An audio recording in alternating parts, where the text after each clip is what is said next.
कधीच नाही चुकणार तुमचे फेवरेट टीव्ही शोज झी5 सोबत, तेही एकदम फ्री। काय रे, कुणी गेलं काही कळालं? अर्जुन, गिरीश गायकवाडनी माणसं पाठवली होती। काय? तो पॉलिटिशियन? अहो दाजी, पण तो आपल्या का माग लागलाय? त्याच्या लोकांवर कारवाई केली ना आम्ही। दिदी अगं, आमच्या कंपनीचे सगळे टेंडर त्याच्या ऑर्डरवर निघतात। अर्जुन, हा गिरीश गायकवाड आहे ना, पोचलेला माणूस, एक नंबरचा गुंड आहे। मला वाटतं आपण त्याच्या नादाला न लागलेलं बरं। मग भीतीपोटी आपलं काम थांबवायचं का सर? अहो म्हणजे तसं नाही, पण तुम्ही त्यांच्या लोकांवर कारवाई केली आणि त्यांना आपल्या घरी माणसं पाठवली, आणि आता तुम्ही जास्त काय केलं तर खूप अवघड होईल हो। हो अपर्णा, अगं अमोलकडे बघ ना एकदा, तुम्ही ना या सगळ्यात नका पडू। अपर्णा, अर्जुन, आपलं काम आपल्यापर्यंत ठीक आहे, पण त्याचा त्रास आपल्या घरातल्या लहान मोठ्यांना नाही होता का?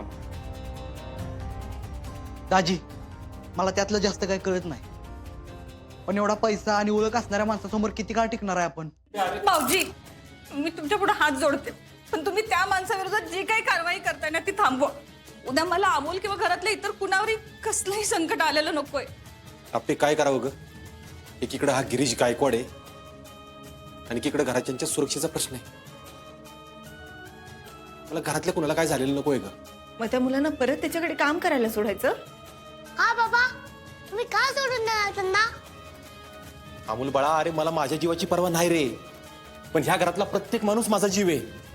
बाबा, त्या मुलांना त्यांनी परत कामाला लावलं तर? अमोल, हे बघ, इतर कुठल्याही गोष्टींचं आपल्याला काही घेणं देणं नाहीये। तू लहान आहेस म्हणून बोलतोयस, पण आपल्या घरातल्या सगळ्यांच्या जीवाला धोका आहे। पण मोठी मा, घरातले सगळे व्यवस्थित आहेत ना? अहो छोटे सरकार, आता सगळे व्यवस्थित आहेत, पण उद्या जर हल्ला झाला आणि कुणाला काही झालं तर?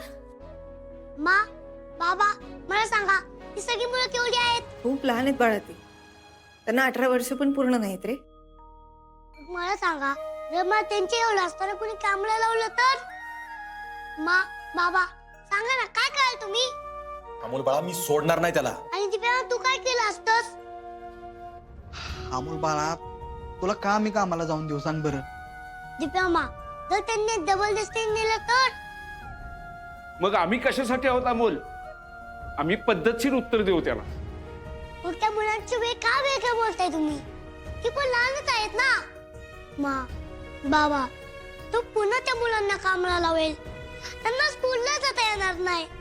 अमोल, अरे तू म्हणतोस ना, ते करणं सोपं नाही अरे बाळा। मुचमा, आपण सगळी इथून पुरी काळजी घेऊ, आणि मला माहितीये की माझे मा बाबा आपल्या कुणालाच काही होऊ देणार नाही। तुम्ही नका काळजी करू, पण प्लीज माझ्या मा बाबाच्या पाठीशी उभा राहा। झी5 ॲप डाउनलोड करा आणि पहा सर्व एपिसोड्स एकदम फ्री।